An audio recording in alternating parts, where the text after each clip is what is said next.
I think that my work, I think a sort of traditional way to describe my work would be collage.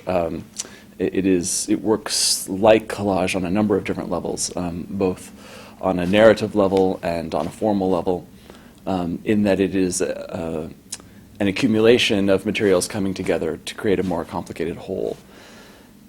And yet I'm interested in sort of preserving all of those layers in their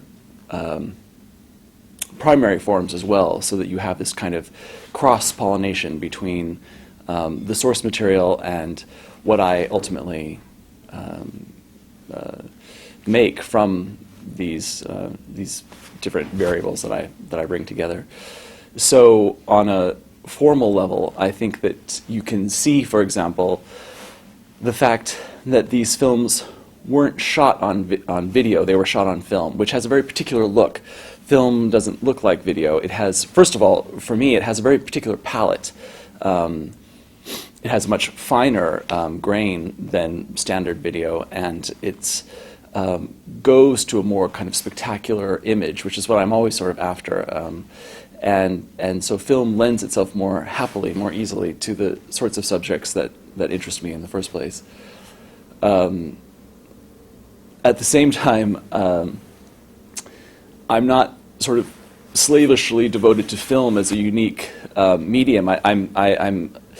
It is a more traditional form, like oil paint or something, but I'm as interested in the possibilities that have emerged from all of the editing programs that are so familiar to us now, and have become so much easier actually over the course of time that I've been producing my work. It was much more complicated to edit when I first began making films than it is now. We can add on to our computer editing programs, and it's really quite fantastic that the means to produce a cinema has really been given to us all, and that's something that I like to be sort of visible in my movies, that they relate to the cinema in the sense that I have a great love for the cinema and I'm making films, and yet they're very much the product of a single producer, a single director, an artist, producing, or maybe more specifically that they have the point of view of an individual maker, producer, rather than the more sort of generous or not generous, broad sensibility that to which more mainstream film production aspires, which is all a way of saying that I really make movies for myself, that these are the films that I would like to see, and so I'm really making movies primarily for me, and happily they found a larger audience as well. So that's on a formal level. I like that you can see the layers of their construction, that they are shot on film, that they're edited using these contemporary mediums. I add effects and dissolves and fades and subtitles in a video format, and but then they're finally transferred back to film, back to their sort of point of origin, because I always think that there's a nice parallel.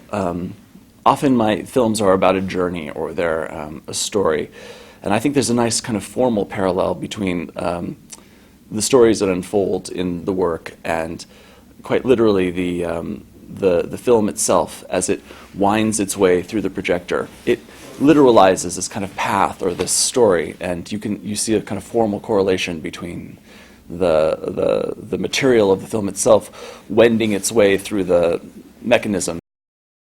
They should be shown on a looping device in a room with the projector on a pedestal and the screen very nearby, and so I was thinking about these short films, and frankly these looping devices are happiest when the films are quite small, and I also think that I've found with shorter subjects I'm able to draw people into the films, and I found that with the syncopated subtitles that people tend to fall into the work and are more inclined to watch it serially. And that goes back to this idea of the layers in the sense that these films are meant to be viewed multiple times. And I think that by preserving all these layers, both visually and formally and further conceptually, that there is something to unpack as you watch these things serially, and that a first glance through the film isn't enough, and that there is further material to be had as you watch these things over and over.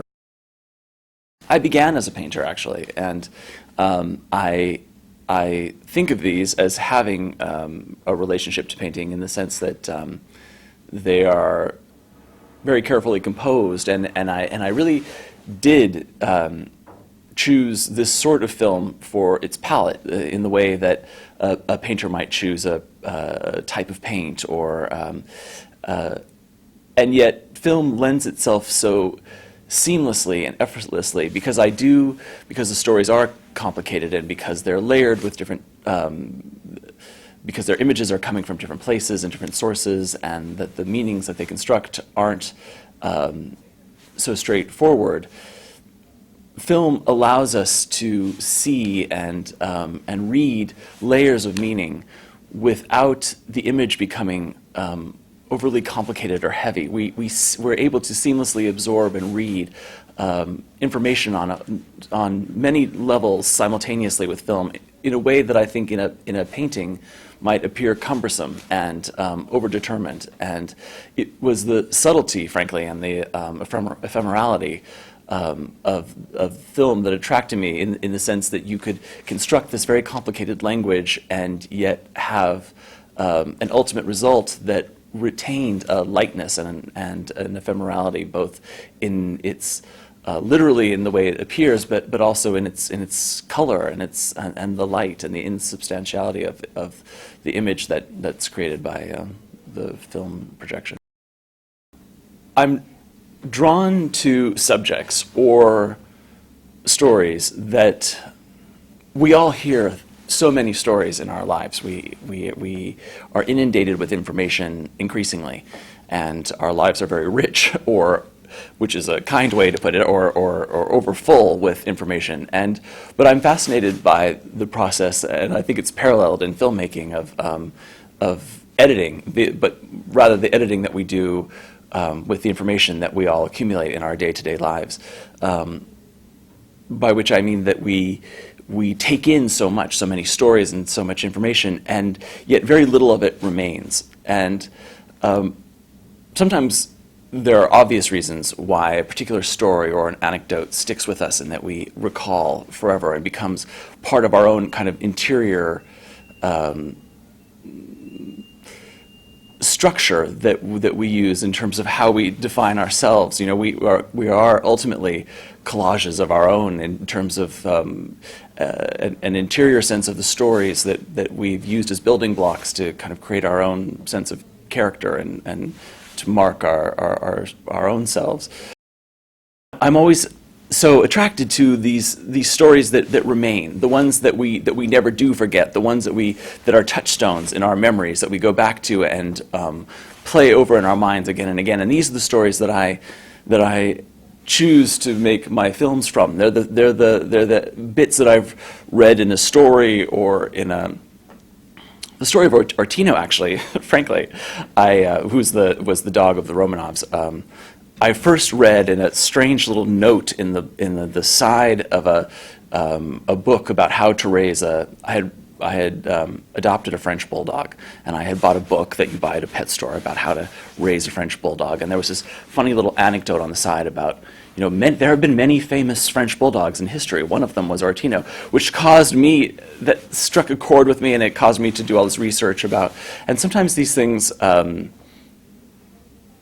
some things stick with us. Some things, it's a cliche to say it struck a chord with us, but there is something very significant about that because it happens to all of us. And I like to pay attention to the remainder, the stories that we find have special significance that we can never quite forget, and that we hold on to. I think all artwork really ultimately has an autobiographical quality. Certainly these are stories that have had significance to me, but for example in Garland 1 there's a film called Anne, and it is specifically about the death of my mother, and yet loss and death of, very often they're very broad subjects as well, and so it's by referring to the personal I can actually speak more easily about the universal subjects that we all share and have a kind of connection to, because ultimately individual experience is interesting to a degree, but maybe more so if it's one that we all share, and certainly love and loss are qualities that we all understand. The story of a fair, ultimately it takes a very particular form on the west coast of the United States, where I'm from, this very colorful, kind of ridiculous carnival, really, with lots of bright lights and balloons. And its form was probably sort of solidified where I'm from in the 1940s or the 50s or the 60s. It looks a bit like that era. And yet a harvest festival, which is what it ultimately is of course a very ancient ritual. And I'm interested to it was a perfect subject for me in that sense too, that it was an event, this fair itself, that is contemporary. I mean, they're ongoing. They happen every autumn.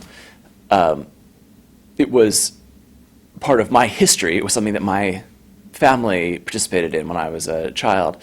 And also, it relates to our most kind of ancient traditions, at least European traditions of a celebration at when the harvest comes in, and this is part of the sort of structure of layering that I was referring to earlier, that I think is fascinating, actually, that we have particularized memories and associations, and yet these are all part of a much vaster structure as well, in which we're only, participating briefly. Sound of the film passing through the projector is a kind of soundtrack, first of all, in its own right.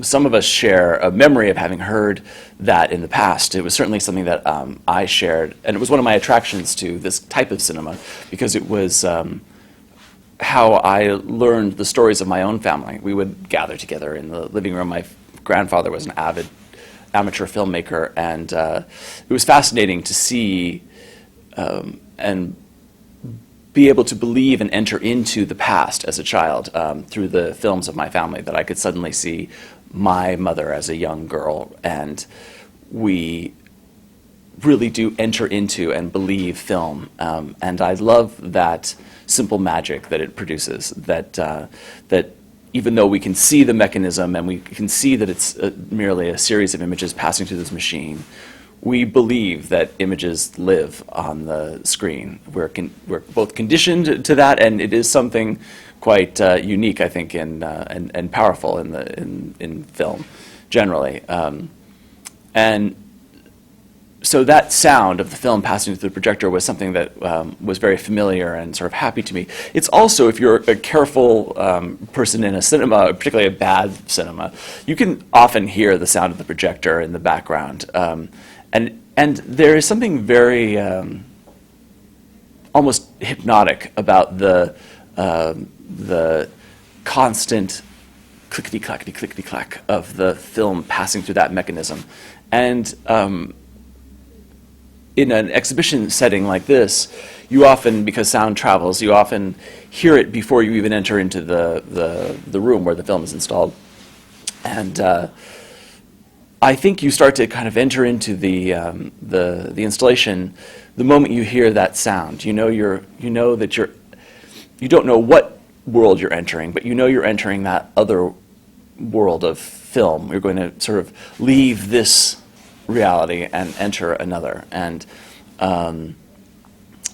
so while the films, I have made films with sound, but while these films are silent and they rely on their subtitles, I think they have a very sort of vivid soundtrack with the sound of the film itself passing through the machine. It's a strange way to write as well. For the screen, and it's something that that I spend a great deal of time working with in order to sort of polish these anecdotes, because there's quite simply, there's a limited number of words that can appear on the frame at any given time. And so when you are starting, I would write a story which was long and convoluted, and I would have to serially cut down and edit and refine and condense and condense and condense until I was able to make the story make sense in this very almost poetic structure of a very syncopated thoughts or phrases which are strung together. And I became very fond of this process of editing and condensing to get toward the core of what it was that I was trying to really the essentials, or the bones of what it was that maybe attracted me to these narratives in the first place. I'm always happy to show more than one film at once, because the narratives are one path through the work, but it's not the only path that you can take, and it can also be a much more abstract experience. And I'm pleased that there are two screens side by side, because I actually think I think that the work should respond to a variety of different ways of encountering it within an exhibition space, so that you could come into my installation and watch the films and from beginning to end in a more traditional manner. But at the same time, I don't think it's an invalid experience of the work to come in and glance at the film and see these two projections side by side, because I actually think that there's a type of image that I'm after, and again, a particular palette, and I think that you can construct your own sort of movie by editing the two screens together in your own mind, a bit in the way that we all become montages with our remote control on our televisions. I love the movies that people make because I think it's such a common practice. People love to sit in front of a screen, and they find the programs inane, but they love to sort of scroll through the channels and kind of construct their own movie and see a bit of this and a bit of that.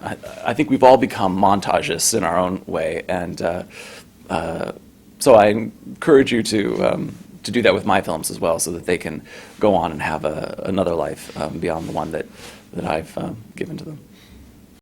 Art has an eternal quality. It's one of the few things that we save and that has the potential to sort of live forever in the way that stories do. And so the most kind of meaningless fragment of a story, which can seem like the most insubstantial element of our lives, is actually the thing that could outlive us all.